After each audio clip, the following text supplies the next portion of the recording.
Dégager le déchet. Voilà les mots. Pas un murmure, non. Une lame de rasoir lancée en plein visage, nette, froide, précise. L'homme qui les a prononcés portait un manteau en cachemire qui devait coûter plus cher que tout ce que j'ai possédé dans les 10 dernières années. Il ne m'a même pas regardé. Pour lui, j'étais une chose, un obstacle sur le trottoir lustré du boulevard Haussmann, une tache sur la carte postale parfaite de sa soirée parisienne.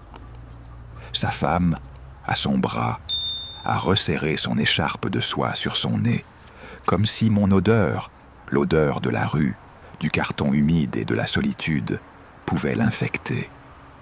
Le vent glacial de novembre s'engouffrait entre les immeubles, transportant le son étouffé des klaxons et le parfum entêtant des riches qui sortaient du restaurant étoilé juste à côté.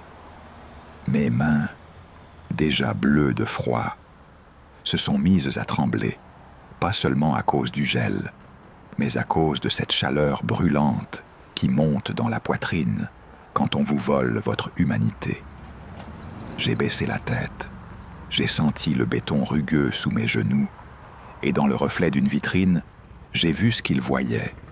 Un vieil homme noir de 62 ans, Samuel, ou ce qu'il en reste, noyé dans un anorak trop grand, le visage creusé par la faim et le temps. Un déchet. Le mot résonnait dans mon crâne comme le glas d'une église. Le pire, ce n'est même pas venu du père. C'est le fils, un adolescent d'à peine 16 ans, qui a porté le coup de grâce. Pendant que ses parents s'éloignaient déjà, leurs talons claquant un rythme méprisant sur le pavé, il est resté en arrière une seconde. Nos regards se sont croisés. Dans ses yeux, il n'y avait pas de haine. Non. Pire, il y avait un amusement cruel, une curiosité malsaine. Il m'a souri, un rictus arrogant qui dévoilait des dents parfaitement blanches, puis son pied, chaussé d'une basket immaculée, a heurté mon gobelet en carton. Je n'avais que quelques pièces dedans, le fruit d'une journée entière à affronter l'indifférence. Le son des pièces de 2 € roulant et s'éparpillant sur le trottoir mouillé a été plus violent qu'une gifle. Elles ont brillé un instant sous les lumières de Noël, avant de disparaître dans les rigoles et les fissures du sol. Le garçon a lâché un petit rire, un son sec et sans joie, avant de trottiner pour rejoindre sa famille. Personne n'a rien dit. Les passants ont accéléré le pas, détourné le regard. L'invisibilité, c'est une cape étrange. Elle ne vous protège de rien, mais elle empêche les autres de voir que vous saignez. J'étais là, à 4 pattes, le souffle coupé, et pour le monde entier, la scène n'avait tout simplement pas eu lieu. Mon nom est Samuel, et à cet instant, j'ai cessé d'exister. Je suis resté agenouillé un long moment, le front presque collé au sol glacé. Le froid me remontait par les genoux, une douleur sourde et familière. Je sentais l'odeur de la pluie et de la pollution, le fumet des cuisines du restaurant qui me retournait l'estomac vide. Une à une, j'ai commencé à chercher mes pièces. Mes doigts, gourds et sales, palpaient le ciment humide, cherchant le contact froid du métal. Chaque pièce retrouvée était une petite victoire dérisoire contre l'humiliation totale. C'est dans ces moments-là que le passé vous revient en pleine face, comme une vague puissante qui vous arrache à votre misérable présent. Je me suis souvenu d'un autre Samuel, un Samuel qui portait des costumes sur mesure, qui serrait des mains fermes et signait des contrats de plusieurs millions. Un Samuel qui s'asseyait à ses tables, derrière ses vitres illuminées, et qui commandait du vin sans regarder le prix. Comment est-ce possible? Comment la distance entre cet homme-là et celui qui rampe sur un trottoir pour quelques centimes peut-elle être si courte? Parfois, la nuit, quand le silence de la ville est seulement brisé par le passage d'une ambulance, je ferme les yeux et j'essaie de sentir le poids d'un stylo Mont-Blanc dans ma main, l'odeur du cuir des sièges de ma voiture, le son de la voix de ma femme. Mais les souvenirs s'effacent, ils deviennent des fantômes, et je suis le seul à les voir. C'est en me relevant, les os craquants, que j'ai levé les yeux vers la façade de l'immeuble où la famille était entrée. C'était un de ces hôtels particuliers parisiens, transformés en siège social d'une grande entreprise. Et là, gravé dans la pierre au-dessus de la porte monumentale, il y avait le nom « Groupe Valois ». Le souffle m'a manqué, comme si on m'avait de nouveau frappé à l'estomac. Valois. Ce nom n'était pas un nom parmi d'autres, c'était une cicatrice. J'ai regardé à nouveau la silhouette de l'homme qui s'engouffrait dans le hall luxueux. Sa démarche, son port de tête arrogant. Tout à coup, ce n'était plus un inconnu, c'était lui. Plus vieux, les cheveux grisonnants, mais c'était bien lui. Philippe Valois, le jeune loup ambitieux à qui j'avais tout appris, celui que j'avais pris sous mon aile il y a 30 ans, dans ma propre entreprise de BTP, celui qui m'appelait mentor. Le monde a cessé de tourner, le bruit de la rue s'est évanoui, il ne restait que ce nom gravé dans la pierre, et le goût amer de la trahison dans ma bouche. Le bâtiment même dans lequel il paradait, les fondations de cet empire, c'est moi qui les avais coulées, littéralement. Mon entreprise, bâtisseur d'avenir, était ma fierté. J'avais commencé avec une truelle et un rêve, et j'avais construit une des sociétés de construction les plus respectées de la région. Je connaissais chaque nuance du béton, chaque secret de l'acier. Philippe Valois est arrivé comme stagiaire. Brillant, affamé, mais sans un sou. J'ai vu en lui le reflet de ma propre jeunesse, de ma propre détermination. Je l'ai formé, je lui ai ouvert mon carnet d'adresses. Je lui ai confié mes plus grands chantiers. Il est devenu mon bras droit, presque un fils. Et puis la crise est arrivée. Les contrats se sont raréfiés. Pendant que je me battais pour sauver les emplois de mes ouvriers, lui, dans mon dos, préparait sa sortie. Il a convaincu nos plus gros clients de le suivre, a débauché mes meilleurs ingénieurs, a utilisé des informations confidentielles pour monter sa propre structure. Quand j'ai compris, il était trop tard. Il m'a laissé avec les dettes, les procès et un cœur brisé. Le groupe Valois a été bâti sur les ruines de ma vie. Et ce soir, cet homme, qui doit toute sa fortune à ma sueur et à ma confiance trahie, m'a jeté une insulte au visage, sans même me reconnaître. Il m'a appelé déchet. L'ironie est si cruelle, si profonde, qu'elle en devient presque silencieuse. Il vit dans un palais dont j'ai posé la première pierre, et il me jette les miettes de son festin. Cette nuit-là, devant cet immeuble, le froid n'était plus qu'un lointain souvenir. Mon corps tout entier brûlait du feu de la mémoire. Valois, ce nom a fait s'effondrer 30 ans en une seconde. Je n'étais plus sur un trottoir parisien, j'étais de retour en Martinique, dans le petit village du Carbet. Je pouvais presque sentir l'odeur du sol volcanique après la pluie, le parfum sucré des cannes à sucre coupé et le sel de la mer des Caraïbes que le vent ramenait jusqu'à notre case en bois. Mon père, il avait les mains les plus larges que j'ai jamais vues. Des mains de charpentier, calleuses, puissantes, mais capables de la plus grande douceur quand il réparait un de mes jouets cassés. Il me disait toujours « Samuel, un homme, ce n'est pas ce qu'il a, c'est ce qu'il bâtit. Et la première chose que tu bâtis, c'est ta parole. Elle doit être plus solide que le meilleur des bétons. » Ma mère, elle, m'a appris la fierté. la fierté de notre nom, de notre couleur, la fierté de se tenir droit, même quand le monde veut vous voir courber l'échine. Ils ne sont plus là, bien sûr, mais leurs leçons, elles, sont gravées en moi, comme le nom de Valois est gravé dans cette pierre. Des fondations bien plus solides que celles de son empire de pacotille.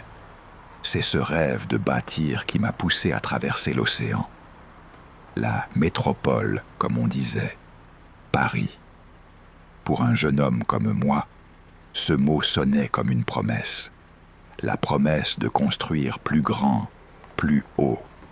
La promesse que le talent et le travail acharné pouvaient effacer les préjugés. J'avais le savoir de mon père dans les mains et un feu dans le ventre. Je voulais lui montrer, leur montrer à tous que le petit Samuel du Carbet pouvait ériger des tours qui toucheraient le ciel. Ce n'était pas une question d'argent, pas au début. C'était une question de validation, de prouver que la dignité n'a pas de couleur ni d'origine. Je me souviens de mon arrivée, gare de Lyon, avec une seule valise en carton et l'adresse d'un cousin éloigné. Le froid m'avait saisi, un froid humide et pénétrant si différent de la chaleur de mon île. Mais j'ai souri. J'ai regardé les grands immeubles haussmanniens et je n'ai pas vu de la pierre. J'ai vu un défi. Je me suis dit, un jour, c'est moi qui construirai des choses comme ça, des choses qui durent. Une promesse d'adolescent peut-être, mais elle est devenue le moteur de toute ma vie. Mon chemin a commencé par l'uniforme, le service militaire. C'était une porte d'entrée, une façon de servir ce pays que je voulais faire mien et d'apprendre la discipline la plus rigoureuse. On m'a envoyé dans le génie, la construction, le destin sans doute. J'y ai appris à lire des plans complexes, à commander des hommes, à respecter une hiérarchie. L'armée a une façon étrange de gommer les différences. Quand vous êtes tous dans la même boue, sous les mêmes ordres, la couleur de votre peau importe un peu moins. Un peu. Il y avait toujours des regards en coin, des blagues qui n'en étaient pas. Mais j'ai appris à encaisser, à transformer la colère en carburant. Le métal froid du fusil dans mes mains, l'odeur de la poudre, le bruit des bottes qui martèlent le sol à l'unisson. Ça vous forge un homme.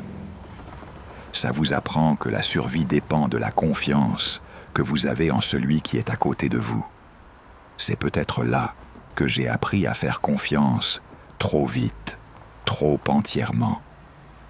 J'ai cru que la fraternité des tranchées, même d'entraînement, se transposait au monde des affaires. Quelle terrible erreur de jugement. Cette naïveté, je la paie encore aujourd'hui, chaque nuit, sur ce carton. Après l'armée, la vraie vie a commencé. La vie des chantiers. Le réveil à 5 heures du matin, le café brûlant avalé à la va-vite, le trajet dans un métro bondé qui sent la fatigue et le métal froid. Et puis la journée dehors, par tous les temps. La pluie glaciale de l'hiver qui vous transperce jusqu'aux os. Le soleil de plomb de l'été qui fait fondre le bitume. J'ai tout fait. J'ai porté des sacs de ciment qui me cassèrent le dos. J'ai coulé du béton. J'ai monté des échafaudages si hauts que la ville ressemblait à une maquette. Mais j'aimais ça. J'aimais l'odeur du béton frais, le bruit des marteaux-piqueurs, la satisfaction de voir un mur s'élever là où il n'y avait rien le matin. J'observais tout, j'apprenais tout. Je posais des questions aux chefs de chantier, aux ingénieurs. Le soir, au lieu de sortir, je lisais des manuels techniques. Je n'étais pas qu'une paire de bras, j'étais un cerveau. Je voulais comprendre l'âme d'un bâtiment, sa structure, ses points de force et de faiblesse. Je voulais devenir le meilleur. Et pendant un temps, je l'ai été. Je le sais. Et puis, il y a eu Marie. Elle est arrivée dans ma vie comme le soleil après une semaine de pluie. Je l'ai rencontrée dans un petit bal de quartier, à Belleville. J'étais maladroit, timide, couvert de la poussière du chantier que je n'arrivais jamais à enlever complètement. Elle était lumière, une infirmière avec des mains douces et un rire qui pouvait faire taire tout le bruit du monde. Elle n'a pas vu l'immigré, l'ouvrier. Elle a vu l'homme, elle a vu mes rêves dans mes yeux. Elle m'a dit un jour, « Samuel, tu ne construis pas que des murs, tu construis l'avenir. » Elle croyait en moi plus que je ne croyais en moi-même. Elle était mes fondations. Chaque soir, quand je rentrais, épuisé, elle était là. Son odeur, un mélange de savon et de son parfum, à la fleur d'oranger, c'était ça, ma maison. Bien plus que les murs de notre petit appartement. Nous n'avions pas grand-chose, mais nous nous avions l'un l'autre, et ça nous semblait être toute la richesse du monde. C'est elle qui m'a poussé à voir plus grand, à ne pas me contenter d'être un bon employé, mais à devenir mon propre patron. La naissance de bâtisseur d'avenir, ce n'était pas juste la création d'une entreprise, c'était la concrétisation d'une promesse faite à Marie, à mon père, à moi-même. Nous avons mis toutes nos économies là-dedans. J'ai vendu ma voiture, elle a mis de côté une partie de son salaire pendant des années. Je me souviens encore de la nuit où nous avons choisi le nom. Nous étions assis par terre dans notre salon, entourés de papier. Bâtisseur d'avenir. C'était ambitieux, peut-être un peu prétentieux, mais c'était ce que nous voulions faire. Pas seulement empiler des briques, mais construire des maisons pour des familles, des écoles pour des enfants, des ponts pour relier les gens. Le premier contrat était minuscule, la rénovation d'un garage. J'ai travaillé 16 heures par jour, 7 jours sur 7. Marie venait m'apporter à manger le soir sur le chantier. Elle tenait les comptes, répondait au téléphone. Nous étions une équipe. Et lentement, brique par brique, contrat par contrat, notre rêve a commencé à prendre forme. La qualité de mon travail parlait pour moi. Le bouche à oreille a fonctionné. Bientôt, je n'étais plus le petit artisan. J'étais le patron d'une PME qui comptait. Les années qui ont suivi ont été les plus belles de ma vie. Le succès est venu, et avec lui, une certaine aisance. Nous avons quitté le petit appartement pour une maison avec un jardin en banlieue. Une vraie maison, avec des murs solides que j'avais inspectés moi-même.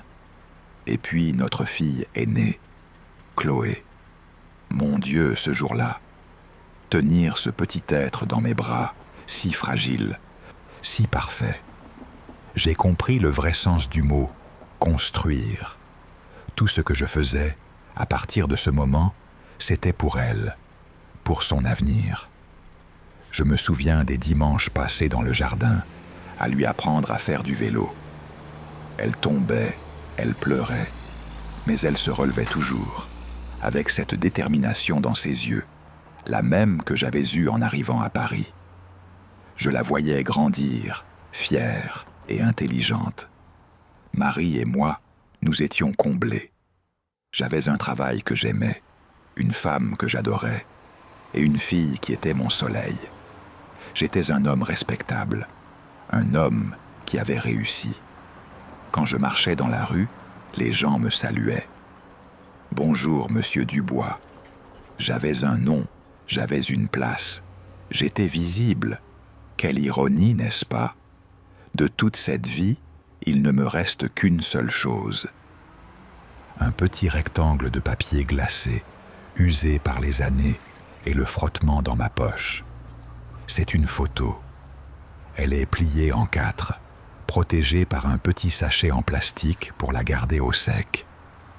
Je ne la sors que la nuit, quand personne ne peut me voir, quand la honte est moins lourde. Sur la photo, il y a Marie et Chloé. Nous étions en vacances en Bretagne, sur une plage. Chloé, qui devait avoir 6 ou 7 ans, est sur mes épaules. Elle rit aux éclats. ses petites mains agrippées à mes cheveux. Et Marie est devant nous. Elle nous regarde avec un amour si immense qu'il déborde de l'image. Elle rit aussi. Le soleil brille, la mer est bleue derrière nous. Sur cette photo, nous sommes une famille. Nous sommes le bonheur incarné. Parfois, je fixe cette image si longtemps que j'ai l'impression de pouvoir entendre leur rire, de sentir le vent salé sur mon visage. C'est mon trésor et ma torture. C'est la preuve que cet homme, ce Samuel heureux et fier, a vraiment existé. Et c'est le rappel constant, brutal, de tout ce que j'ai perdu. C'est tout ce qui m'empêche de sombrer complètement. Même au sommet, il y avait des rappels, des piqûres. La France est un pays étrange. Elle vous donne votre chance, mais elle ne vous laisse jamais oublier d'où vous venez. Je me souviens des réunions avec les banquiers ou les grands clients. J'arrivais en costume, le dossier parfaitement préparé. Et je voyais toujours cette microseconde de surprise dans leurs yeux. Le PDG de Bâtisseurs d'Avenir, l'entreprise dont tout le monde parlait, était noir. Il ne le disait jamais, bien sûr, mais ça se sentait. Dans la façon dont ils insistaient pour vérifier mes chiffres 3 fois plus que ceux d'un autre. Dans les compliments condescendants, c'est remarquable, votre parcours, pour quelqu'un comme vous, quelqu'un comme moi. C'est-à-dire, j'ai dû me battre 2 fois plus fort, être 2 fois meilleur, juste pour être considéré comme leur égal. Chaque contrat signé était une victoire contre ce préjugé silencieux. Je pensais qu'en construisant des bâtiments solides, je construisais aussi un pont au-dessus de ces clichés. J'étais fier, peut-être trop. Je pensais que ma réussite me protégeait. Mais la réussite ne vous protège de rien quand les fondations de la société elle-même sont fissurées. C'est dans ce contexte que Philippe Valois est entré dans ma vie. Il est arrivé dans mon bureau un matin, envoyé par une école de commerce. Il était jeune, les dents longues, une ambition qui brillait dans ses yeux comme une fièvre. Il était poli, presque obséquieux. Il m'a dit qu'il admirait mon travail, mon parcours. Il a utilisé les mots justes, il a flatté mon ego. Et j'y ai cru.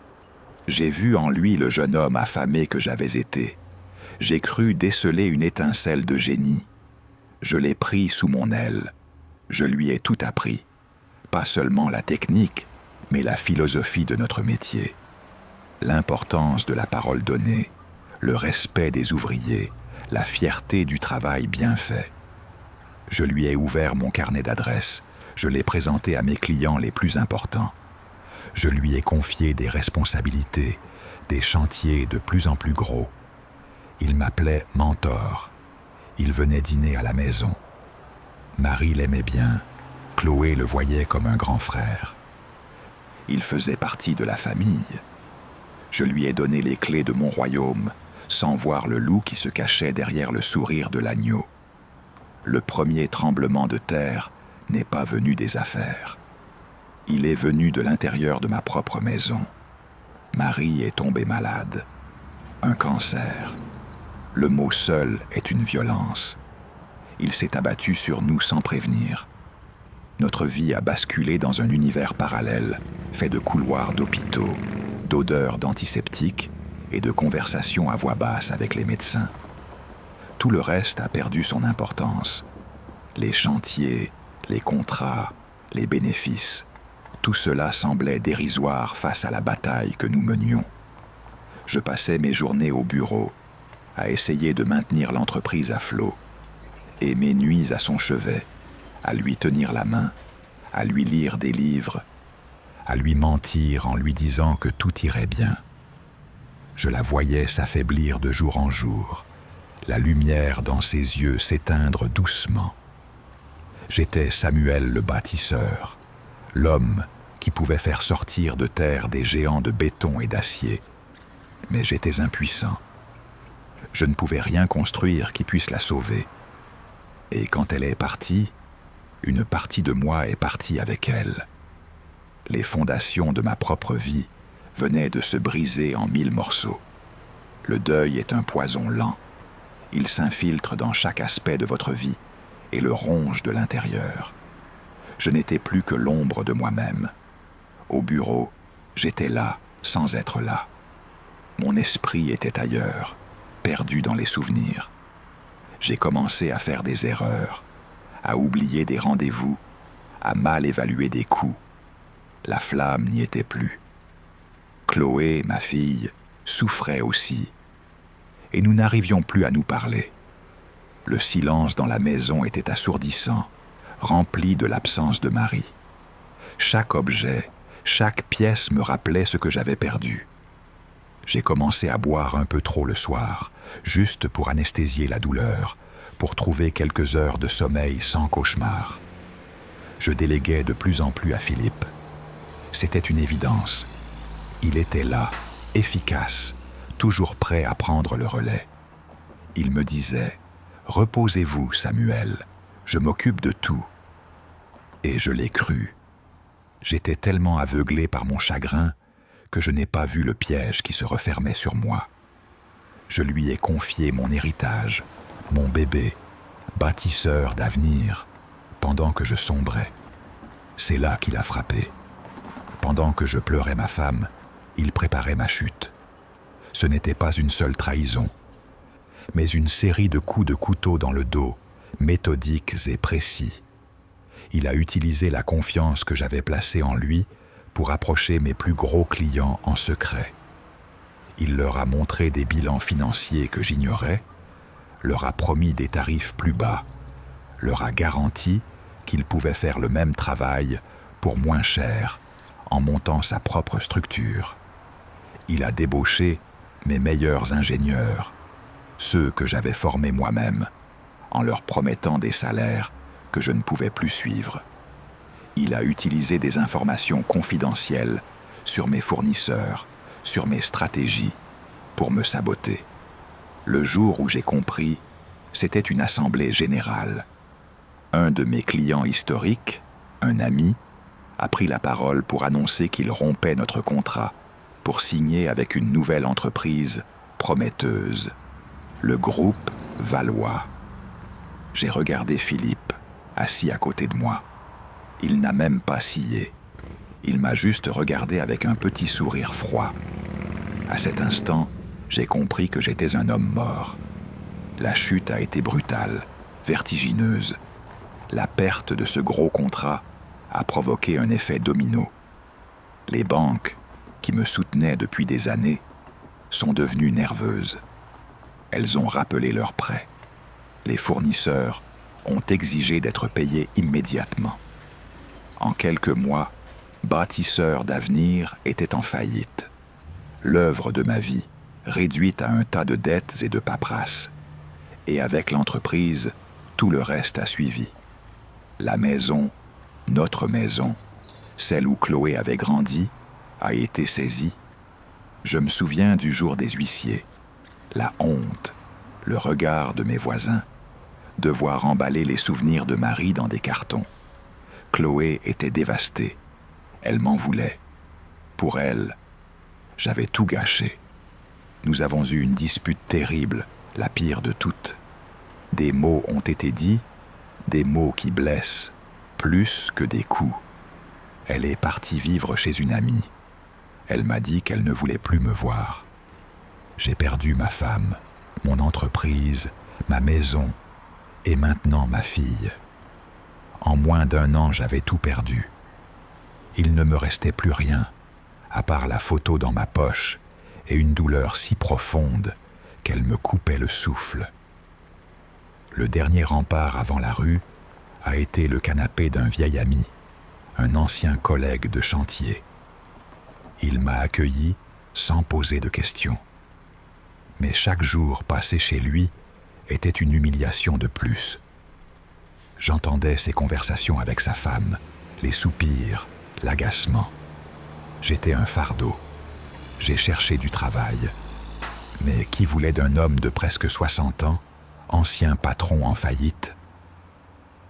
Pour les postes de direction, j'étais grillé. Pour les postes de manœuvre, j'étais trop vieux. J'ai envoyé des centaines de CV. J'ai eu quelques entretiens où je sentais la pitié ou la méfiance dans le regard des recruteurs. Ma dignité s'effritait jour après jour.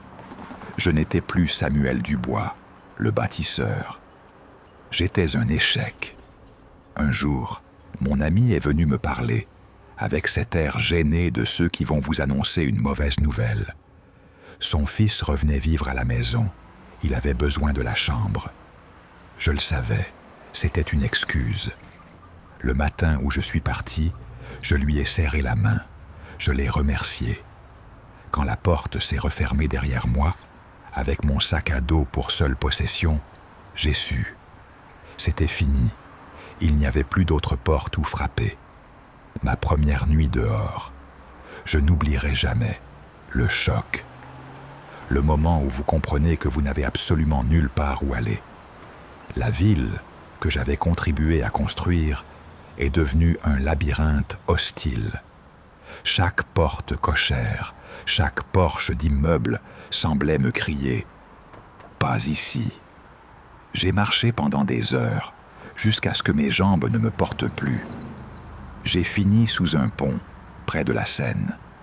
Le bruit des voitures sur le périphérique, au-dessus de ma tête, était incessant, comme un monstre qui ne dort jamais.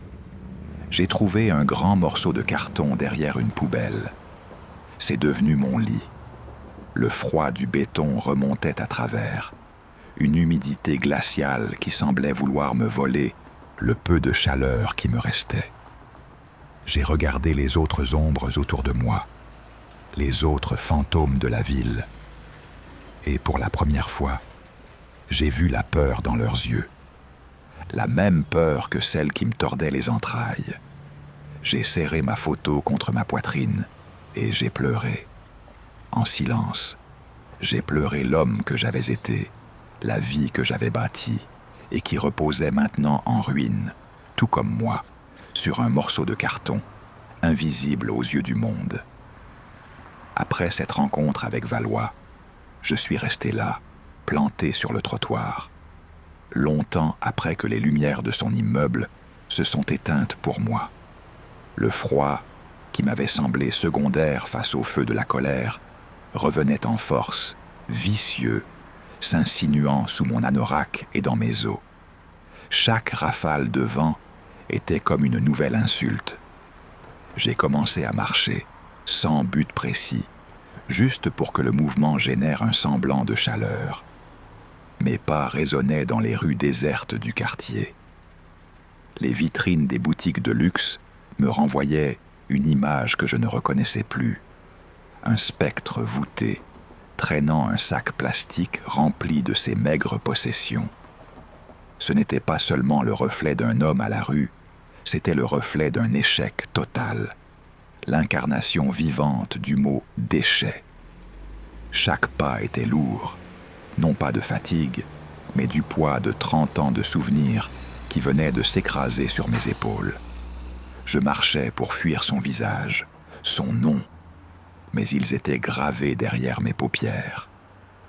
Paris la nuit, ce n'est pas la ville lumière pour tout le monde.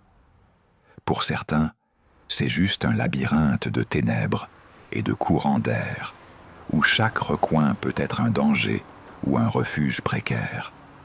Et cette nuit-là, la ville entière me semblait être un tribunal qui m'avait déjà jugé et condamné. La faim a commencé à me tenailler l'estomac, une douleur aiguë et familière. J'ai passé devant la sortie de service d'une brasserie. L'odeur de pain chaud et de soupe à l'oignon s'échappait par une grille, une torture pour mes sens. Un jeune cuisinier est sorti fumer une cigarette et a jeté un sac poubelle noir dans un conteneur. Nos regards se sont croisés. J'ai vu dans ses yeux un mélange de pitié et de dégoût. Je n'ai rien dit, je n'ai pas tendu la main. Ma fierté, ou ce qu'il en restait, me l'interdisait. J'ai attendu qu'il rentre. Puis, avec une hésitation qui me coûtait, j'ai soulevé le lourd couvercle en plastique du conteneur. L'odeur était écœurante, un mélange de restes de nourriture, de marques de café et de détergent. Mes mains ont fouillé dans le noir, parmi les emballages visqueux et les serviettes en papier souillé. J'ai trouvé une demi-baguette, un peu dure, mais mangeable. En la sortant, j'ai pensé au dîner d'affaires, aux tables nappées de blanc, au bruit des couverts en argent. Manger les restes des autres, c'est une frontière que vous pensez ne jamais franchir. Mais la faim est une bête sauvage. Elle dévore tout, même la dignité. J'ai mangé ce pain dans l'ombre d'un porche, en cachant mon visage, comme si je commettais un crime. La nuit avançait, et le froid devenait insupportable. Trouver un endroit pour dormir est le combat de chaque soir. Il faut un lieu à l'abri du vent, de la pluie, et surtout des regards. Les regards sont les pires. Ils vous jugent, vous méprisent, ou pire, ils vous ignorent complètement. J'ai repéré un renfoncement près d'une agence bancaire, où le distributeur de billets dégageait une très légère chaleur. C'était un bon spot, comme on dit. J'ai étalé mes cartons, ma seule protection contre le béton glacial. C'est un rituel précis, presque une construction. Il faut savoir orienter le carton, le doubler aux endroits stratégiques pour isoler les reins et les hanches. C'est une science de la misère que j'ai apprise sur le tas. En m'allongeant, le corps endolori, j'ai fermé les yeux et j'ai essayé de ne penser à rien. Mais le sommeil ne vient pas facilement. Chaque bruit de la ville est une alerte. Une portière qui claque, des pas qui s'approchent, des éclats de voix d'ivrogne qui sortent d'un bar. La peur est une couverture qui ne réchauffe pas. La peur qu'on vous vole le peu que vous avez. La peur qu'on vous agresse juste pour le plaisir. On ne dort pas vraiment dans la rue. On flotte dans un état de semi-conscience. Le corps et l'esprit toujours en alerte. C'est l'épuisement qui finit par vous emporter. Le lendemain matin, le réveil a été brutal. Pas de sonnerie douce, pas l'odeur du café de Marie. Juste la lumière grise et sale de l'aube parisienne et 2 pieds en ranger devant mon visage. Allez, debout, faut circuler, on ne peut pas rester là. C'étaient 2 policiers, jeunes, le visage fermé. Ils n'étaient pas méchants, juste professionnels. Ils faisaient leur travail. Et leur travail, c'était de nettoyer les trottoirs de ce qui dérangeait le paysage. J'étais une chose qui dérangeait. J'ai rassemblé mes affaires en vitesse, mes membres raides et douloureux. L'un d'eux a regardé mon sac avec méfiance. « Vous avez vos papiers ?» J'ai sorti ma vieille carte d'identité, le plastique corné, la photo datant d'une autre vie. Il l'a regardée, puis m'a regardé, comparant l'homme respectable sur la photo à l'épave devant lui. Il y avait une pointe de surprise dans ses yeux. Peut-être qu'il s'attendait à autre chose. Il m'a rendu ma carte sans un mot, mais son collègue a ajouté, avec un ton qui se voulait presque un conseil. « Il y a des foyers, vous savez. Vous ne pouvez pas rester dans la rue comme ça. Surtout un homme de couleur, ça attire les problèmes. » Un homme de couleur. Les mots étaient lâchés, comme si ma couleur était un facteur aggravant de ma misère, comme si c'était une partie du problème qu'il fallait gérer. J'ai passé la matinée à errer, à essayer de trouver un endroit pour me réchauffer. J'ai tenté ma chance dans une bibliothèque municipale. J'adore les livres, l'odeur du vieux papier. C'est un des rares endroits où l'on peut s'asseoir au chaud pendant des heures sans rien consommer. Mais à l'entrée, un vigile m'a arrêté. Un homme massif, le regard dur. Il a jeté un œil à mon sac, à mes vêtements sales.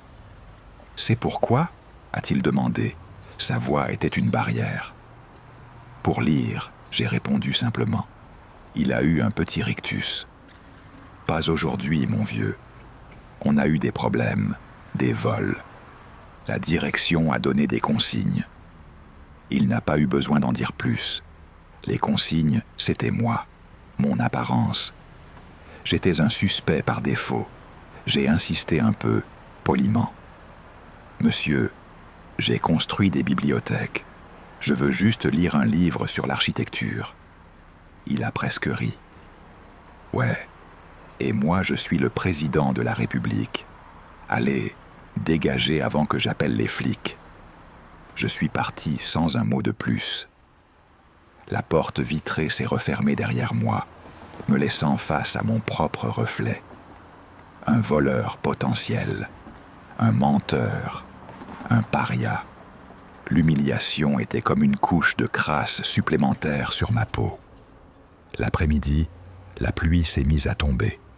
Une pluie fine et glaciale qui transperce tout. J'ai trouvé refuge sous l'auvent d'un chantier.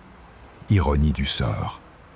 Je regardais les ouvriers s'activer, protégés par leurs casques et leurs vêtements imperméables. Je reconnaissais chaque geste, chaque son. Le bruit de la grue, l'odeur du béton mouillé, les ordres criés par le chef de chantier. C'était mon monde, mon univers. J'ai remarqué quelque chose, un détail technique. Une des armatures en acier pour une poutre maîtresse était mal positionnée. C'était une erreur de débutant, mais une erreur qui pouvait fragiliser toute la structure à long terme. C'était plus fort que moi. Mon instinct de bâtisseur a pris le dessus. J'ai attendu que le chef de chantier, un jeune homme d'à peine 30 ans, passe à ma portée. Je l'ai interpellé. « Excusez-moi, chef. Votre ferraillage sur la poutre P12, il y a une erreur dans le chaînage. Les cadres sont inversés. Ça ne respecte pas le plan BAL. » Il s'est arrêté, m'a regardé de haut en bas, avec un mépris infini. « Le plan quoi ? Qu'est-ce que tu me chantes, le clodo ? Tes ingénieurs maintenant ?» Ces hommes, autour, ont ricané. Je n'ai pas baissé les yeux.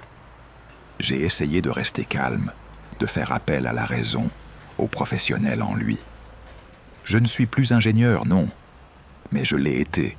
J'ai dirigé des chantiers comme celui-ci pendant 25 ans. Je vous dis juste de vérifier. C'est une question de sécurité. Si cette poutre a un défaut, il ne m'a pas laissé finir. Il s'est approché, le visage rouge de colère. Il se sentait défié dans son autorité, devant ces hommes. Et par qui ? Par un vieux noir sans abri. C'était insupportable pour lui. Écoute-moi bien, le père, la science. Tu vas prendre tes conneries et tu vas aller les raconter ailleurs. Si je te revois traîner ici, je te jure que je te fais embarquer. C'est clair ? Maintenant, casse-toi. » Il m'a presque craché les mots au visage. Je suis resté immobile une seconde, le cœur battant. J'avais raison, je le savais. Ma connaissance, mon expérience, tout ce qui avait fait ma fierté et ma fortune, ne valait plus rien. C'était une parole de déchet, et personne n'écoute les déchets. Je suis parti sous les rires gras des ouvriers, la pluie se mêlant à quelque chose de chaud qui coulait sur mes joues. Ce n'était pas la première fois qu'on me rejetait, mais cette fois, on avait rejeté l'essence même de ce que j'étais.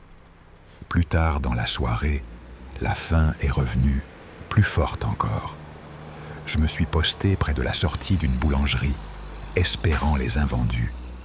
C'est une autre stratégie de survie. Certaines vendeuses ont bon cœur et vous glissent un sac avec les restes de la journée. D'autres vous chassent comme un animal nuisible. Ce soir-là, c'était une jeune femme, l'air fatigué. Elle m'a vu, a hésité. Une cliente, une dame élégante avec un petit garçon, sortait au même moment. Le garçon m'a regardé avec de grands yeux curieux. Il a tiré sur la manche de sa mère. « Maman, pourquoi le monsieur il est tout sale ?» La mère a eu un mouvement de recul, a serré son fils contre elle, comme si j'étais une maladie contagieuse. « Ne le regarde pas, mon chéri. C'est un monsieur qui n'a pas bien travaillé à l'école. Viens, on s'en va. » Elle a accéléré le pas, me jetant un regard de dégoût par-dessus son épaule. La vendeuse, qui avait peut-être eu l'intention de me donner quelque chose, a changé d'avis. Elle a secoué la tête et a fermé la porte à clé. La leçon de morale de cette femme à son fils a résonné en moi. Je n'avais pas bien travaillé. Moi, Samuel Dubois, qui avait travaillé 16 heures par jour toute ma vie. J'étais devenu un mauvais exemple, une fable pour effrayer les enfants. Cette accumulation de rejets, de petites et grandes humiliations, a commencé à me ronger de l'intérieur. Ce n'était plus de la tristesse, c'était autre chose. Un vide froid, une sorte de résignation terrible. J'ai commencé à comprendre que les gens ne voyaient plus un homme. Ils voyaient une catégorie, une étiquette, SDF. Noir, vieux, alcoolique sans doute, fou peut-être. Chaque étiquette était un mur de plus entre eux et moi. J'ai essayé de maintenir des routines pour ne pas sombrer. Me laver le visage et les mains dans les fontaines publiques, même en plein hiver. Essayer de garder mes vêtements à peu près propres. Mais c'était une bataille perdue d'avance. Le froid, l'humidité, la saleté de la ville s'imprégnaient en vous, dans vos vêtements, sur votre peau, dans votre âme. Et plus vous aviez l'air d'un sans-abri, plus on vous traitait comme tel, dans un cercle vicieux infernal. L'invisibilité est une chose, mais être visible seulement comme une nuisance, comme un problème à éviter, c'est une torture psychologique constante. Chaque personne qui détournait le regard, qui changeait de trottoir en me voyant, enfonçait un clou de plus dans le cercueil de mon humanité. Un jour, j'ai eu une idée folle, peut-être. Je me suis dit que si je pouvais prouver ma valeur, même de manière infime, quelque chose changerait. Je suis allé dans un de ces magasins de bricolage où l'on peut entrer sans être dévisagé.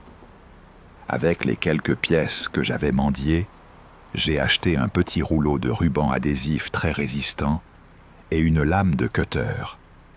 J'avais remarqué, dans mon errance, un banc public. Un beau banc en bois, ancien, mais dont une des lattes était cassée, la rendant dangereuse.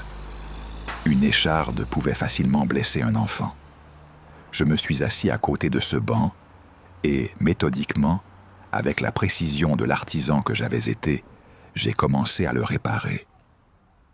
J'ai nettoyé le bois, ajusté les morceaux cassés et j'ai utilisé le ruban adhésif pour consolider la latte, la rendant lisse et solide. Ce n'était pas une réparation parfaite, mais c'était propre, fonctionnel et sécurisé. J'étais fier de mon petit travail.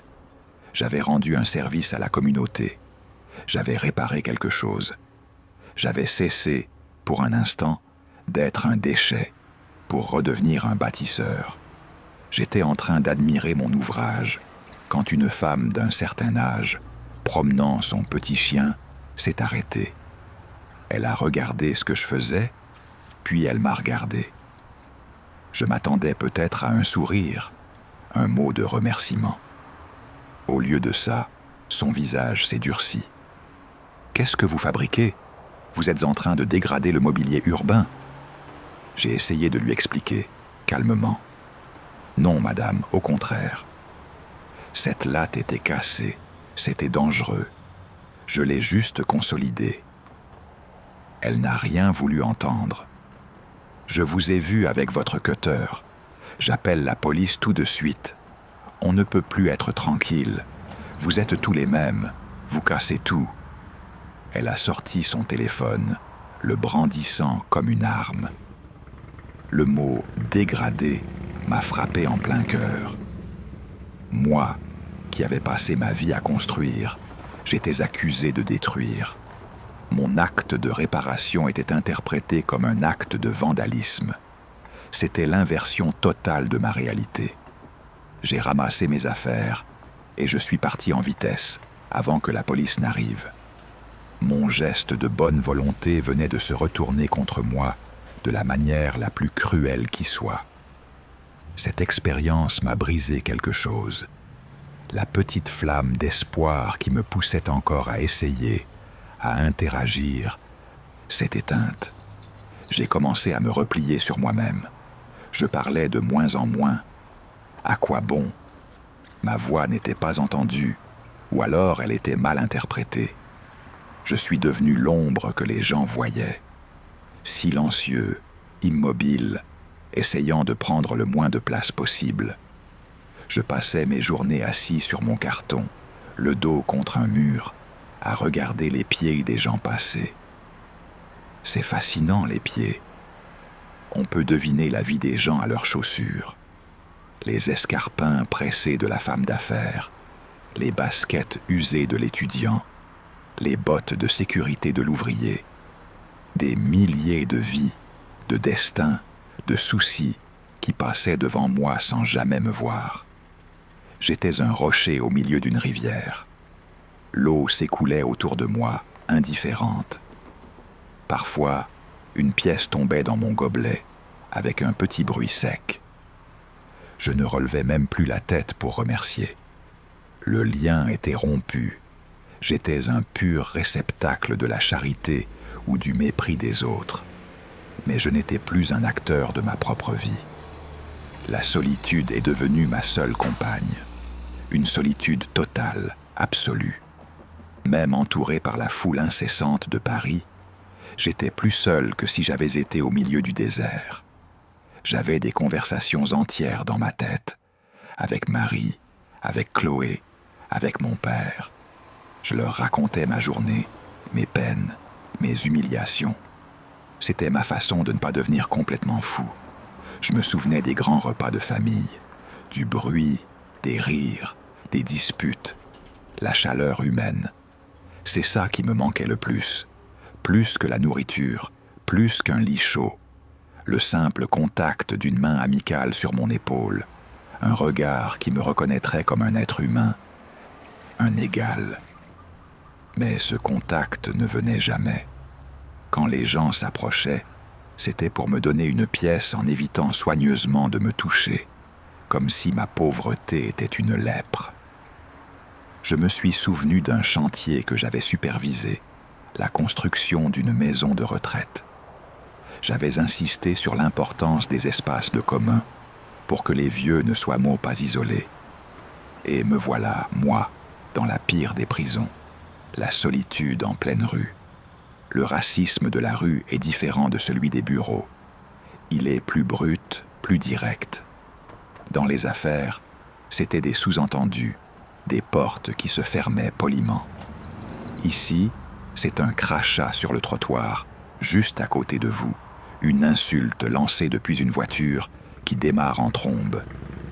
Sale nègre, rentre chez toi. Chez moi ou au Carbette, que j'ai quitté il y a 40 ans?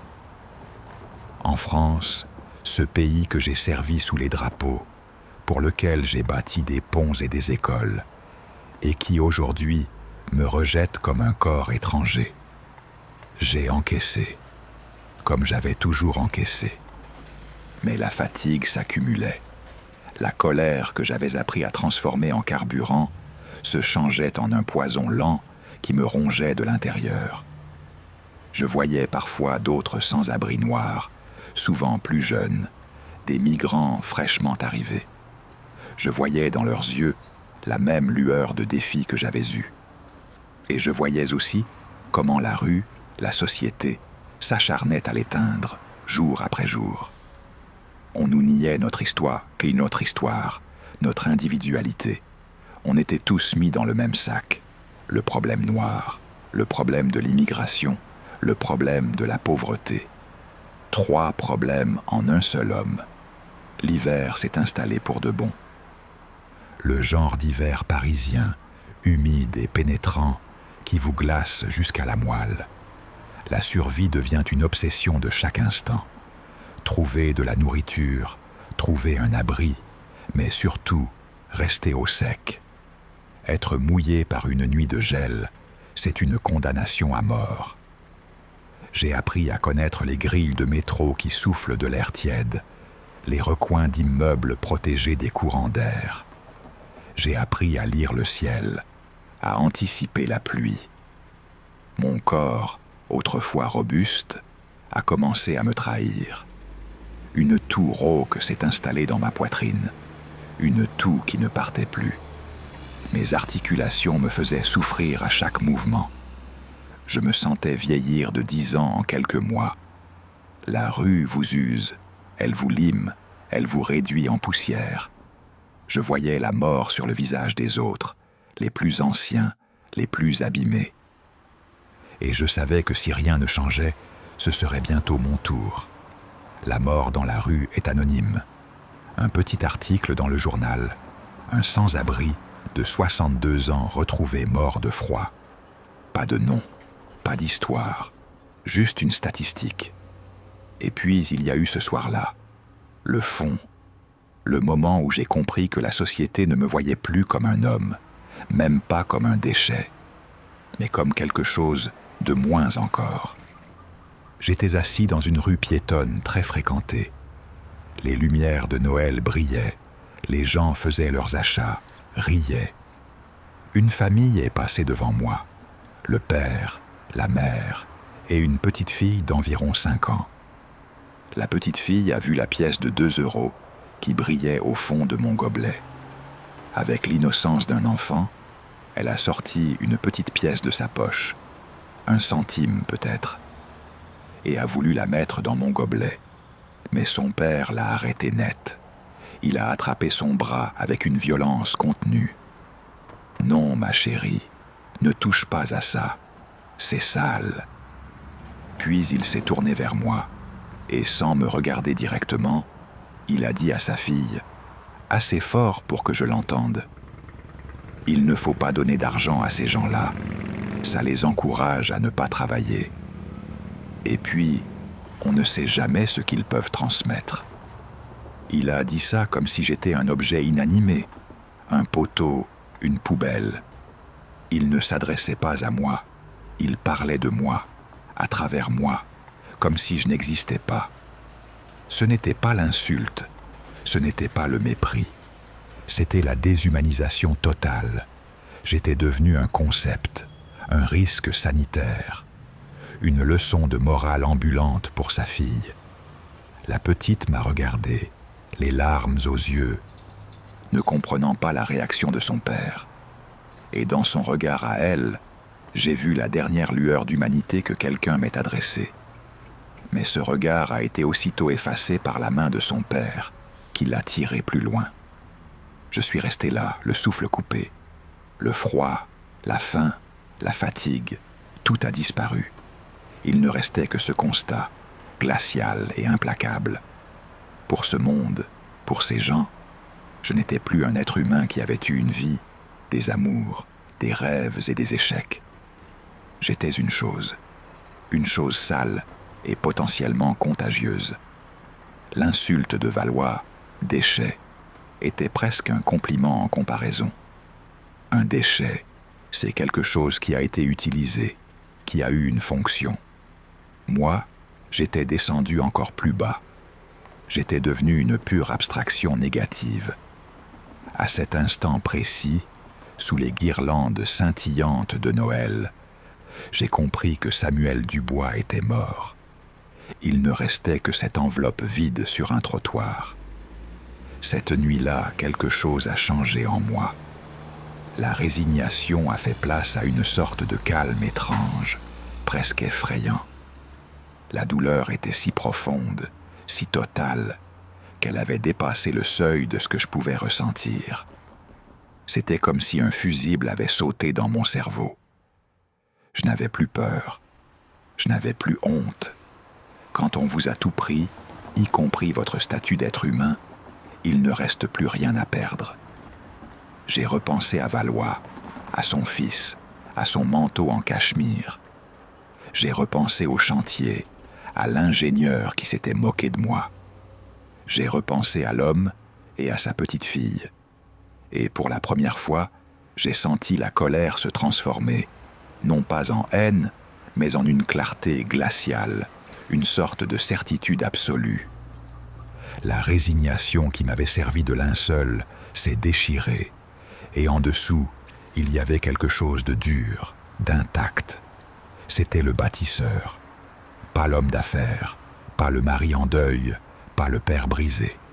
C'était le technicien, l'artisan, l'homme qui comprenait l'âme de la pierre et de l'acier. J'ai compris que Valois ne m'avait pas seulement volé mon argent et ma réputation. Il m'avait volé ma voix, mon savoir, et m'avait laissé pour mort, avec mes propres outils encore en main, mais des outils que j'avais oublié comment utiliser. Cette nuit-là, en regardant les lumières de la ville que j'avais aidé à façonner, j'ai su que le silence était terminé. Ce n'était pas une question de vengeance, non, c'était plus profond. C'était une question d'ordre, une question de fondation. Vous ne pouvez pas construire un empire sur des mensonges sans vous attendre à ce qu'un jour, tout s'effondre. Et je savais, avec une certitude qui me faisait trembler, que j'étais le seul homme sur Terre à connaître l'emplacement exact de chaque fissure. Je me suis levé, et pour la première fois depuis des années, mes pas avaient une direction. Je ne fuyais plus le froid ou la faim. Je marchais vers quelque chose, vers la tour Zéphyr, l'un des premiers gratte-ciel de bureaux que j'avais érigé, la pièce maîtresse du patrimoine que Valois s'était approprié. Pour les autres, c'était juste un immeuble de verre et d'acier, un symbole de pouvoir financier. Pour moi, c'était une page de mon journal intime, écrite à la verticale. En m'approchant, je sentais le béton vibrer sous mes pieds, un écho familier qui me parlait. Je connaissais ce bâtiment comme un père connaît son enfant. Je pouvais fermer les yeux et visualiser le réseau de câbles électriques qui couraient dans ses murs comme des veines, le squelette d'acier qui lui donnait sa force, les poumons de son système de ventilation. Je me suis souvenu de la sueur, des nuits blanches, des disputes avec les architectes pour imposer une vision, ma vision. Valois pouvait posséder les titres de propriété. Il pouvait organiser des cocktails sur le toit-terrasse. Mais il ne connaîtrait jamais l'âme de cette tour. Il n'était qu'un locataire dans une maison construite par un autre. Et cette nuit, le propriétaire était de retour pour inspecter les lieux. Ce que personne ne sait, ce que même Valois ignore dans son arrogance, c'est que je possède une mémoire absolue des structures.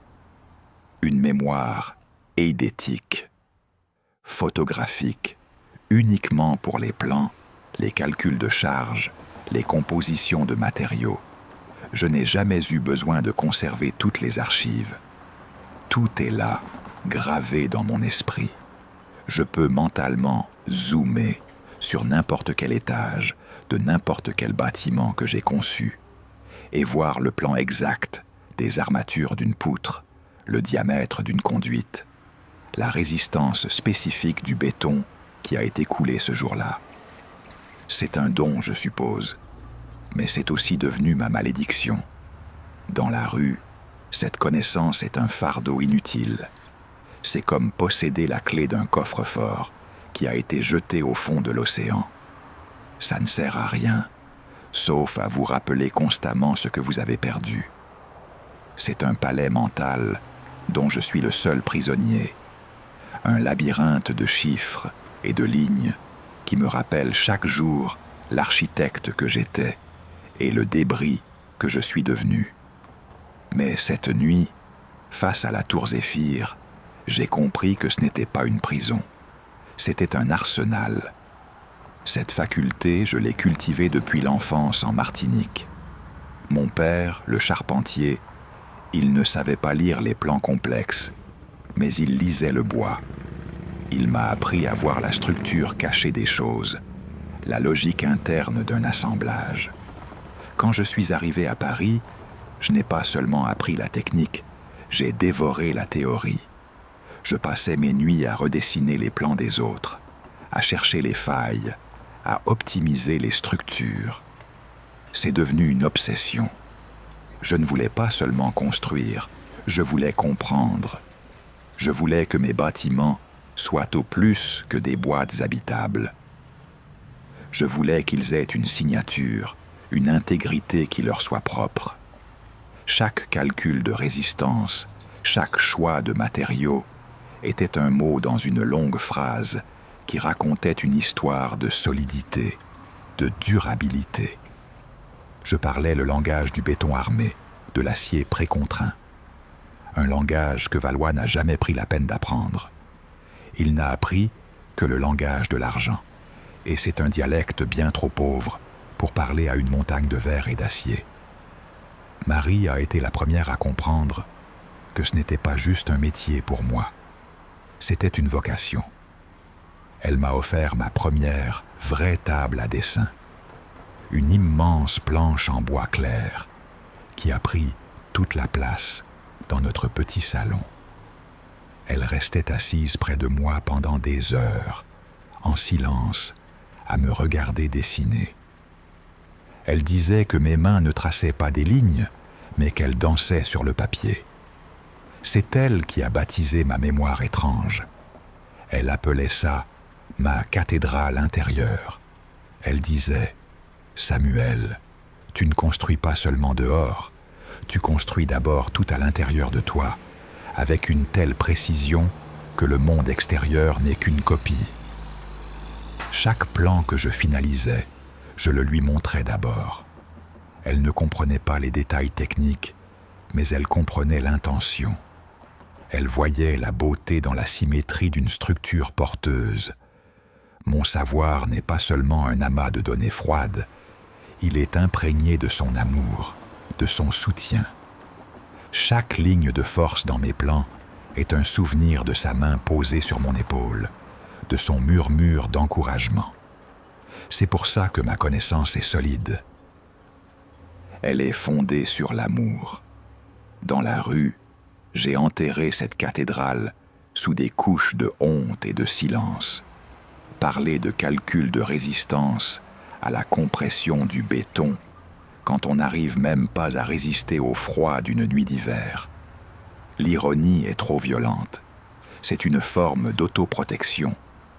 Pour survivre à l'humiliation, il faut oublier l'homme qu'on a été. J'ai essayé, j'ai vraiment essayé, mais des fragments revenaient sans cesse. Comme cette fois, sur ce chantier, quand j'ai vu cette erreur de ferraillage. J'ai parlé. J'ai partagé une infime parcelle de mon savoir. Et qu'est-ce que j'ai reçu en retour? Le mépris, les moqueries. Tes ingénieurs maintenant, le clodo? Cette phrase m'a fait plus mal qu'un coup de poing. Elle m'a confirmé que ma connaissance ne valait plus rien parce que l'enveloppe qui la contenait était jugée sans valeur. Le monde ne voulait pas de mon expertise. Il voulait que je reste à ma place, celle d'un déchet silencieux sur le trottoir. Alors, j'ai obéi. J'ai refermé la porte de ma cathédrale intérieure et j'ai avalé la clé. Jusqu'à ce soir, jusqu'à ce que Valois, par son insulte, me la recrache au visage. Je me suis approché de la tour Zéphyr jusqu'à pouvoir toucher le granit poli de sa base. Il était froid, lisse, impersonnel pour n'importe qui d'autre. Mais sous mes doigts, j'ai senti la vibration familière des fondations. Je me suis souvenu. Le sol à cet endroit était un cauchemar géologique, un mélange d'anciennes carrières de gypse et de nappes phréatiques instables. Tous les autres ingénieurs préconisaient des fondations massives, coûteuses et destructrices. Mais j'avais eu une autre idée, une intuition. J'ai passé 6 mois à développer une nouvelle technique de micropieux à injection sélective, des racines de béton et d'acier qui allait chercher le sol stable en profondeur, en s'adaptant à sa nature, sans le brutaliser. C'était une première à l'époque. C'était risqué. Mais j'y croyais. J'avais mis toute ma science, toute mon âme dans ces fondations. Elles étaient ma fierté, l'application la plus pure de la leçon de mon père. Bâtir sur du solide, bâtir avec intégrité. Et ces fondations, elles avaient un secret que moi seul connaissais. Mon père me disait toujours que la force d'une structure ne réside pas seulement dans ses points les plus solides, mais dans la manière dont elle gère ses faiblesses inévitables. Il n'existe pas de bâtiment parfait, pas plus qu'il n'existe d'homme parfait. L'art du bâtisseur, c'est d'anticiper les contraintes, les mouvements du sol, le poids des années, et de concevoir une structure qui soit flexible, qui puisse respirer et s'adapter. Mes fondations pour la tour Zéphyr n'étaient pas seulement solides, elles étaient intelligentes. J'avais intégré un système de capteurs de contraintes et de joints de dilatation cachés, une sorte de squelette secondaire conçu pour absorber les microséismes et les tassements différentiels. Ce système demandait une maintenance très spécifique, un suivi régulier que Valois, obsédé par la réduction des coûts, a dû juger inutile et abandonner. Il voyait une dépense superflue là où je voyais une assurance vie pour le bâtiment. Il a dû lire les rapports de maintenance, hausser les épaules et dire « Supprimez-moi ça », sans comprendre qu'il venait de couper les tendons d'Achille de son propre géant de verre. Valois ne possède que les plans finaux, les documents officiels. Mais il ne possède pas mes carnets, des dizaines de carnets remplis de mes calculs manuels, de mes schémas, de mes doutes et de mes intuitions. Avant que la banque ne saisisse tout, j'ai eu le temps de sauver une seule boîte. Une boîte en métal qui contenait les carnets les plus importants, ceux de la tour Zéphyr et de 2 autres projets majeurs. Où est cette boîte ? Je l'ai confiée à la seule personne en qui j'avais encore une confiance aveugle, mon ancien contremaître, un homme simple et droit qui a pris sa retraite en Bretagne. Il la garde pour moi, sans même savoir ce qu'elle contient. Il pense que ce sont juste de vieux souvenirs. Pour Valois, ces carnets n'existent pas. Il pense que toute l'intelligence du projet est contenue dans les fichiers informatiques qu'il m'a volés. Il ignore que l'essentiel n'a jamais été numérisé. L'essentiel, c'est l'âme de l'artisan, les traces de crayon, les taches de café, les équations qui expliquent le « à pourquoi » et pas seulement le « comment ». Et maintenant, j'apprends, en écoutant les conversations des gens, en lisant les journaux par-dessus l'épaule des voyageurs dans le métro, que Valois a un nouveau projet. Un projet fou. Il veut ajouter 10 étages à la tour Zéphyr. Une extension, une couronne pour son empire. Il veut la rendre plus haute, plus impressionnante. L'arrogance à l'état pur. Il a dû faire des études, bien sûr. Des jeunes ingénieurs, le nez sur leurs ordinateurs, lui ont probablement dit que la structure pouvait le supporter. Et sur le papier, sur la base des plans qu'ils ont raison. Mais leurs ordinateurs ne connaissent pas le secret des fondations. Ils ne savent pas que le système de maintenance intelligent a été abandonné depuis des années. Ils ne savent pas que les fondations, sans ce suivi, ont perdu une partie de leur flexibilité et se sont fragilisées de manière invisible. Ils s'apprêtent à ajouter des milliers de tonnes sur une base qui est déjà en souffrance silencieuse. Il est comme ce jeune chef de chantier qui se moquait de moi. Il regarde, mais il ne voit pas. Il croit savoir, mais il ne comprend rien. Ce savoir, c'est la seule chose qui me reste. C'est mon unique richesse. Pendant des années, je l'ai vu comme la preuve de mon échec, le souvenir de ma grandeur passée.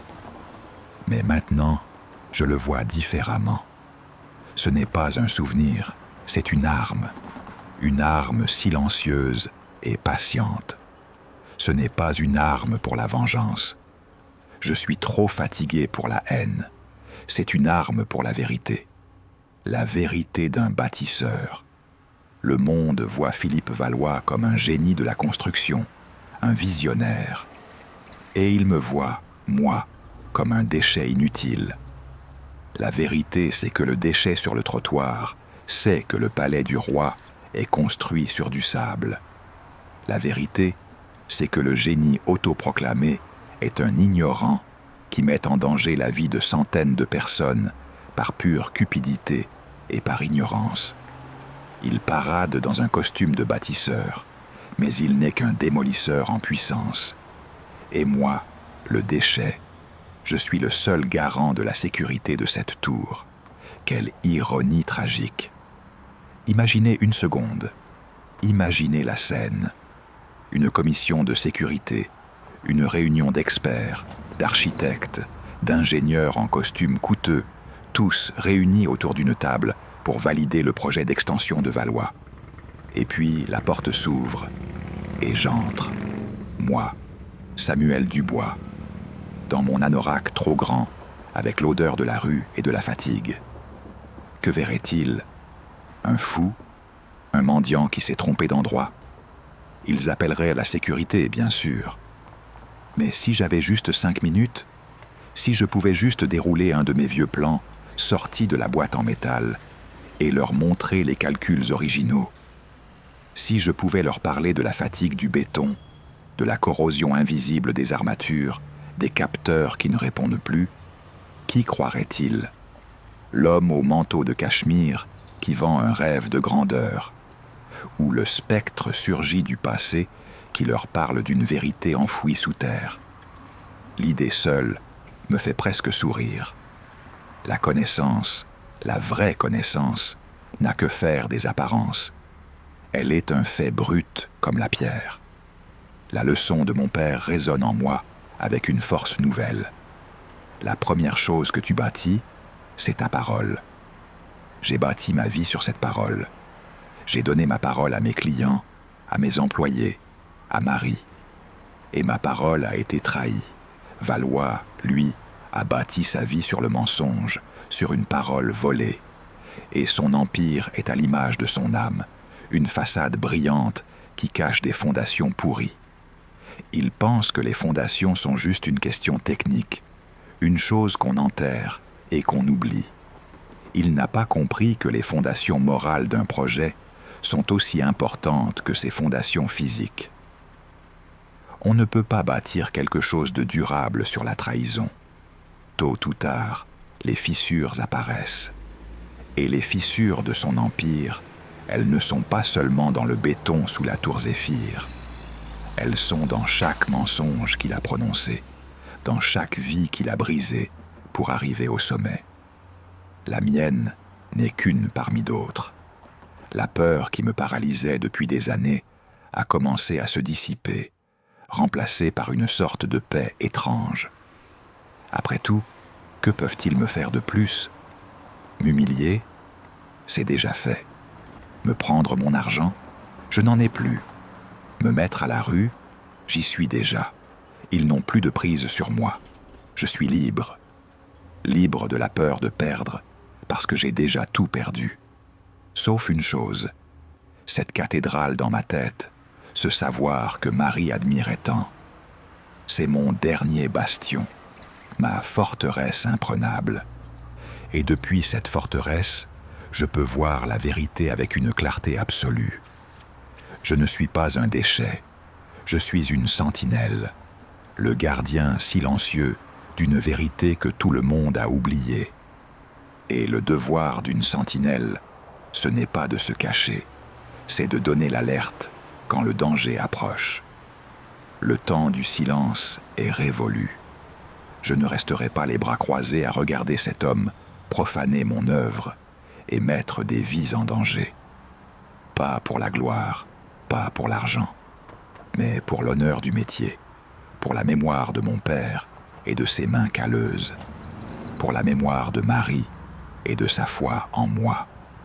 Un bâtisseur a une responsabilité sacrée, celle de la sécurité. On ne joue pas avec les lois de la physique, on ne triche pas avec la résistance des matériaux. Mon nom, Samuel Dubois, a été synonyme de qualité et d'intégrité. Valois l'a sali, l'a effacé, l'a enterré sous le sien. Mais un nom, ce n'est pas ce qui est gravé sur une plaque de marbre. C'est ce qui est gravé dans la qualité du travail accompli. Et mon travail, même s'il est invisible aux yeux de tous, est toujours là, sous leurs pieds, tenant leur monde à bout de bras. Et il est temps que ce travail parle à nouveau. Je me suis éloigné de la tour et j'ai marché jusqu'à la Seine. J'ai regardé mon reflet dans l'eau sombre. L'image était floue, déformée par les ondulations. Mais pour la première fois depuis une éternité, je n'ai pas vu le visage d'un clochard, d'une victime. J'ai vu les yeux d'un homme qui avait un plan bien plus complexe et solide que tous ceux que j'avais jamais dessinés. Il ne s'agissait pas de béton et d'acier, mais de vérité et de justice. Je n'avais pas besoin d'un avocat, ni d'un flingue. J'avais mieux. J'avais mes carnets. J'avais ma mémoire. J'avais la vérité structurelle de son empire. Valois avait construit son château de cartes sur mes fondations. Il était temps de lui montrer ce qui se passe quand on ignore les avertissements du concepteur. Une simple lettre, adressée à la bonne personne, un journaliste d'investigation, un bureau de contrôle technique indépendant, un architecte rival, avec juste assez de détails techniques pour semer le doute. Le doute est comme une infiltration d'eau, invisible au début, mais capable de faire pourrir la plus solide des charpentes. Mon plan n'était pas un cri de haine, mais un murmure de vérité technique. La première étape était la plus difficile, contacter Jean-Pierre, mon ancien contremaître, en Bretagne. Comment fait-on ça, quand chaque pièce de monnaie est une question de survie? J'ai mendié pendant 3 jours, non pas pour du pain, mais pour un appel téléphonique. Le poids des pièces dans ma main était celui de l'espoir. Je l'ai appelé depuis une cabine publique qui sentait l'urine et le désespoir, ma voix tremblante au début, de peur qu'ils ne me reconnaissent pas, ou pire, qu'ils me rejettent. Mais Jean-Pierre, c'est un homme bâti dans le même bois que mon père. Il a reconnu ma voix tout de suite. Il n'a pas posé de questions. Il a juste dit « La boîte en métal, Samuel, je te l'envoie où ?» Je lui ai donné l'adresse d'un accueil de jour, un des rares endroits où je pouvais recevoir un colis sans attirer l'attention. 1 semaine plus tard, la boîte était là. L'ouvrir, c'était comme déterrer une partie de mon âme. L'odeur du vieux papier, mes schémas, mes calculs, c'était toute ma vie. Je n'ai pas tout pris. J'ai sélectionné un seul carnet, celui sur les fondations de la tour Zéphyr. J'ai passé une journée entière dans une bibliothèque, à photocopier les pages les plus accablantes, les plus techniques. Puis, j'ai tout mis dans une grande enveloppe, sans nom d'expéditeur, et je l'ai posté à une seule personne, une journaliste d'investigation réputée pour son acharnement et son intégrité. Je n'ai pas demandé d'argent, ni de reconnaissance. J'ai juste écrit une seule phrase sur une feuille. Un bâtisseur sait que la vérité se trouve toujours dans les fondations. Vérifiez les siennes. Les semaines qui ont suivi ont été une épreuve de patience. J'attendais, tout en menant ma vie de fantôme. Je scrutais les titres des journaux abandonnés dans le métro. Je tendais l'oreille aux conversations. Et puis, un matin, je l'ai vu. Une petite brève dans un quotidien. Le projet d'extension de la tour Zéphyr. Une conférence de presse pour lancer le chantier du siècle. C'était le jour même. Le cœur battant, j'ai su que je devais y être. Pas pour me montrer, non. Pour être un témoin silencieux. Pour voir si la graine de vérité que j'avais plantée allait germer. Me rendre présentable était une gageure. J'ai utilisé les toilettes publiques d'une gare pour me laver du mieux que je pouvais. J'ai lissé mon anorak. J'ai essayé de paraître normal. L'entrée de l'hôtel de luxe, où se tenait la conférence, était un autre monde. Le portier m'a dévisagé, prêt à me chasser. J'ai marmonné que je venais pour la plomberie des sous-sols, et il m'a laissé passer, avec une grimace de dégoût. Je me suis glissé au fond de la salle immense, derrière les rangées de caméras et de journalistes en costume. J'étais une ombre parmi les lumières. Devant, sur l'estrade, Philippe Valois rayonnait. Il était le roi dans son palais, arrogant, magnifique, présentant des maquettes en 3D de son projet pharaonique. Il parlait de vision, d'avenir, de grandeur. Et moi, au fond, je pensais juste à ces fondations pourries. J'étais là pour assister à un simple audit de structure, la structure morale d'un homme. Le moment est venu. Après le discours de Valois, la séance de questions-réponses a commencé. Les premières questions étaient flatteuses, convenues. Et puis, une femme s'est levée. C'était elle, la journaliste. Je l'ai reconnue aux photos. Elle n'a pas crié. Sa voix était calme, précise, chirurgicale. Monsieur Valois, Isabelle Rivoire. Pour le journal La Cité.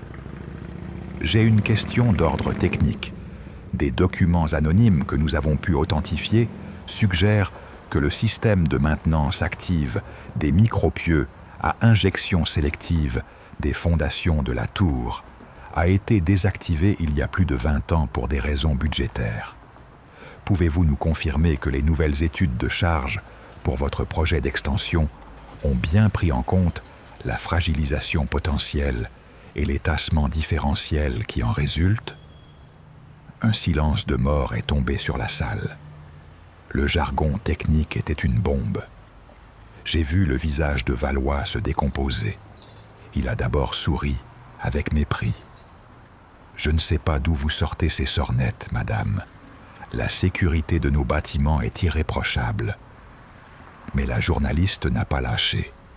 « Pourriez-vous alors nous fournir les rapports de maintenance de ce système pour les 10 dernières années et expliquer pourquoi les calculs de vos ingénieurs se basent sur une résistance du béton qui ne correspondrait pas aux spécifications d'origine détaillées ici ?»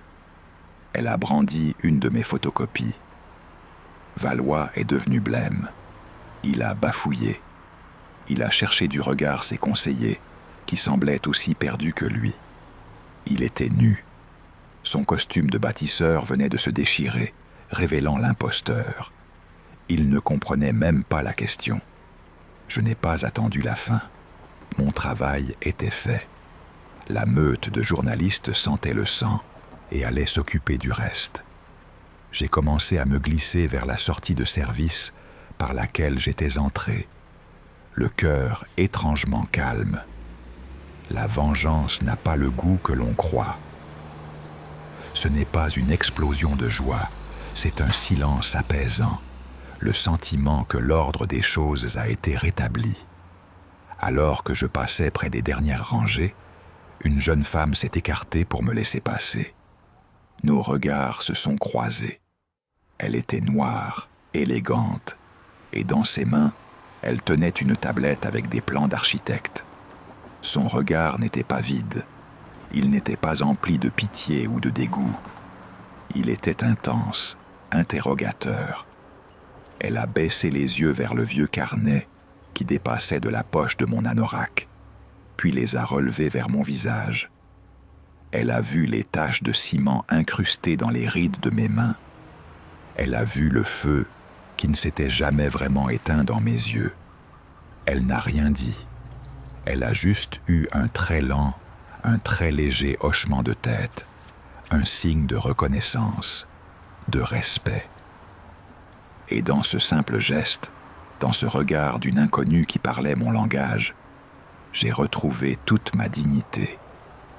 Pour la première fois depuis des années, quelqu'un ne voyait pas le déchet. Quelqu'un voyait le bâtisseur. J'ai hoché la tête en retour, et je suis sorti dans le froid de Paris, plus riche que je ne l'avais jamais été. Ce soir, je suis de retour sous mon pont.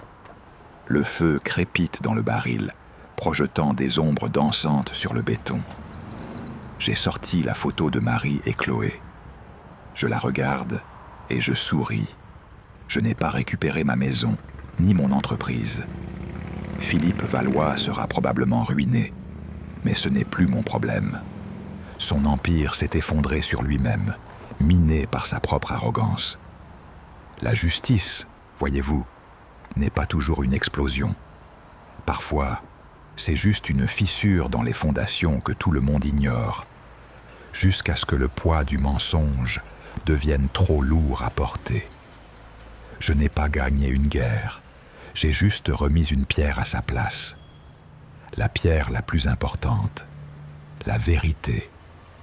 J'ai honoré la parole de mon père, la confiance de Marie et le savoir que j'ai mis une vie à acquérir.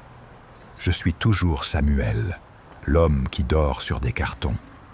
Mais ce soir, je ne suis plus invisible. Je me suis vu moi-même dans le regard d'une jeune consoeur, et j'ai compris que ce que l'on bâtit de plus solide, personne ne peut nous le prendre. Ce n'est pas fait de pierre ou d'acier, mais de savoir, d'intégrité et de dignité. Et vous, la prochaine fois que vous croiserez une ombre comme la mienne sur un trottoir, que verrez-vous? Un problème à éviter ou une cathédrale en ruine qui ne demande qu'à être regardée? Si vous connaissez quelqu'un qui vit une histoire comme celle-ci, quelqu'un que le monde a rendu invisible, n'offrez pas seulement une pièce. Offrez un regard. Offrez une minute de votre temps pour écouter. Car parfois, les plus grands trésors et les plus belles constructions sont cachés derrière les visages que la société a décidé d'ignorer.